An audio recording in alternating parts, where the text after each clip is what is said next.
Hey guys, it's Tony with RouteTycoon.com. I've been helping people evaluate FedEx routes for over a decade now, and I want to make a real quick video talking about some of the problems that we see with some of the brokers that are out there. And so I'm going to go off on a little bit of a rant here in no particular order of some of the things that we've seen and some of the problems that buyers have encountered dealing with some of the brokers. So number one thing is fake listings. This is when you send an inquiry about the business and suddenly it's sold. It just sold recently, but guess what? We have this other business for sale.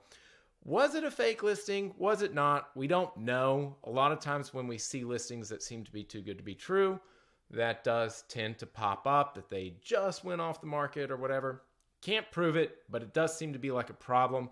A lot of times when we talk about getting deeper evaluations with routes, you want to make sure that you actually have the data, make sure that it's still on the market, those sorts of things, as opposed to what a lot of people do, which is where they look at all the listings on BizQuest or BizBuySell.com and try to go through and painstakingly pick out which one to evaluate, and then they pick one, ask about it, and then it's sold or just sold or whatever. So that's one thing. Second thing that ties into that is when we see brokers not remove the listings after they've been sold. Sometimes this is just from lead generation and harvesting where, the route may be sold last month, but hey, if the broker gets another route, now they got this interested buyer that's, maybe in the same area that might be of interest or whatever.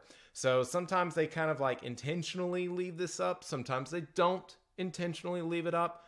We don't know, but the point is that, again, you have to make sure that the listing actually exists. It's actually for sale before you spend too much time like agonizing on which one to start to dig into, because some of them, they're just not really there. The other thing that we see is when we have lazy brokers. These are the guys that will not respond back to you. They take forever to call you back.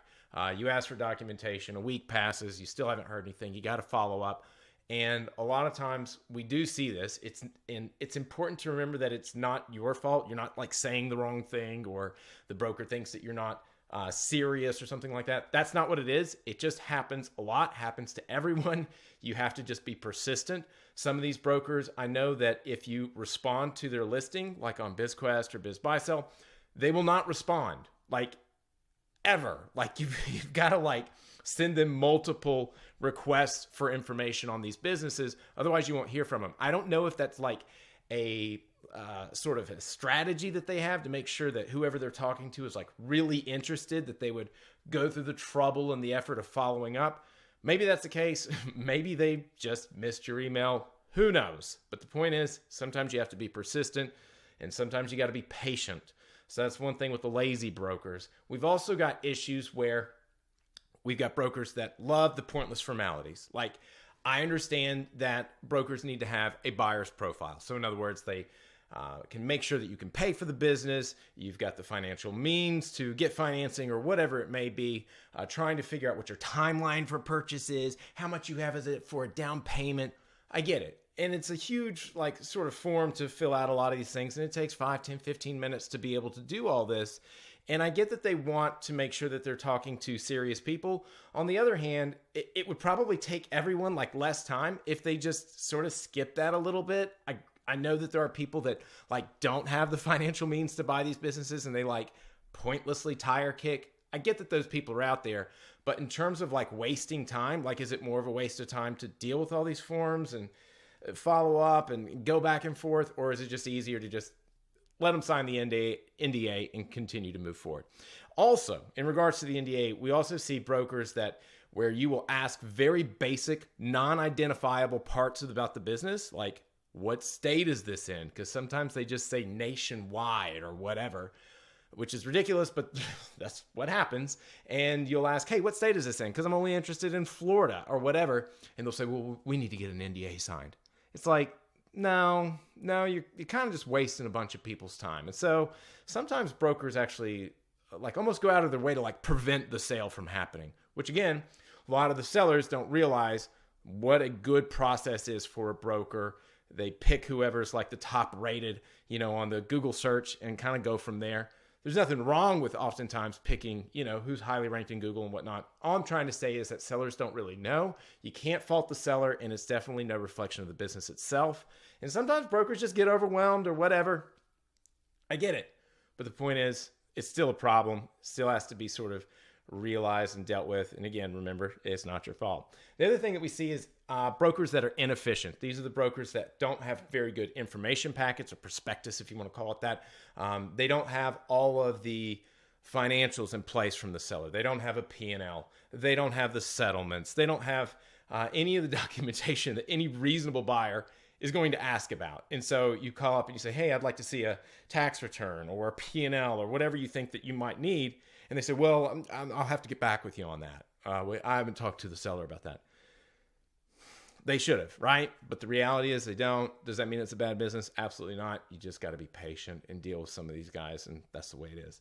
The other thing that we see is rude and abrasive brokers. And a lot of times you got to remember, there's no boss overhearing any of these conversations that brokers have with potential leads or buyers.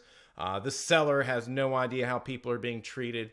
And so a lot of brokers can get away with just being abnormally curt and disrespectful even, because they know that there will eventually be someone that pops up, doesn't care about asking any decent questions. They think all FedEx routes are the same. Oh, we know how to do all of our evaluation on our own or whatever. We don't need to ask a lot of questions. We get it. It's a good business. It's easy. It's just cash flow machine. You got to be wary of buyers like that, but that's the way a lot of buyers think. And because those buyers exist, a broker can basically, hear a couple of questions from someone and say, look, are you serious? Are you going to make an offer or what? And it's like, no, I'm not going to make an offer until I get a little bit more details. And they say, well, call us back when you're serious. Well, of course that guy was serious, but the reality is brokers can say stuff like this because there are people out there that think that they can understand all this stuff because it's a very simple operational business. It's not simple on the evaluation side of things. And they basically just throw money at it. The broker still gets paid and he's fine. So again, that's the way it is. That's the world we live in. That's that. The other thing is that sometimes people ask me like, well, who's a good broker? Who's a bad broker? First off, it doesn't quite work like that. Because when people are asking about who's a good broker, they're trying to find out who's got the good listings because they've already evaluated or something like that. First off, a broker is not teaching you how to evaluate these businesses, and a broker is not doing your due diligence or evaluation for you. The broker works for the seller. He is paid by the seller. And so we have to always remember that. And there's no problem with any of that model. A lot of good brokers will help the seller tremendously, and they also end up helping the buyer a lot in terms of the transfer process. Brokers have very solid value when they're good, right? And so when people are thinking, well, all the good listings or all the good FedEx businesses are with this one broker, it doesn't work like that, because sometimes even if you've got a broker that tries to separate out the good and the bad routes and whatnot, the problem is that some of the sellers will mislead the broker. So the broker's just the messenger. And so whenever he says, yeah, I think this thing's making $300,000 net income, and then anyone that knows how to evaluate these things can understand that he's actually making $225,000, like severe discount from the 300, right? That's not the broker's fault necessarily. The seller is misleading things too. Now, granted, sometimes the brokers also exaggerate that net income. Hey man, Mr. Seller, you think you're making $300,000? I think we could sell this a little bit faster if we put it on the market for $350,000 or $400,000. Yes, that happens, right? And so we don't know, is it the broker's fault? Is it the seller's fault? Who cares? We got to be able to figure out what the reality is, how much is it actually making, and go from there. But the point is that you want to be sort of slow to shoot the messenger, and a lot of times the brokers are just a messenger. And so, in my opinion, a bad broker is just one of those brokers that is slow, inefficient, rude, won't get back with you, doesn't delete the listings that have already sold, may have had a fake listing, which we can't prove. Those are the sorts of things that make a bad broker, in my mind, more so than, oh, this business was claiming to net $300,000 and it's actually netting $200,000 or whatever. Those are sort of evaluation principles and issues that we see more so than the broker is bad because he should have figured that out. Nope, that's not really the way it's played. Second thing is that sometimes people will call up and talk to me and they're like, you know what, this guy didn't get back to me and it's been a week. I'm just going to move on and find something else. This guy's not even wanting to sell this business. The problem with thinking that way is the broker doesn't need that money from the commission as much as you need the money from this business a lot of times. You're the one that's getting hurt by not buying a FedEx route a lot of times. not the broker. So when people say, well, I'm just going to stick it to them and go and talk to a different broker or whatever, I'll just wait and find a different listing some other time, some other place. Who's really in pain there? Because the broker's going to find some private equity group that thinks that they can evaluate these things. It's just going to throw money at the table, and he's still going to sell it, right? And so even though he was the broker was a jerk or dumb or whatever, that's his problem. And now it's actually our problem too, because now we don't have a good route. And so I like to say, don't let a bad broker stand between you and a good business. Yes, I understand the brokers can be problematic to work with. That's just going to happen. We have to sort of accept that and sort of keep plowing forward. And as long as you know that the business is worth digging into and evaluating, you kind of have to just bite your tongue a little bit and keep moving forward. Don't let them get in your way.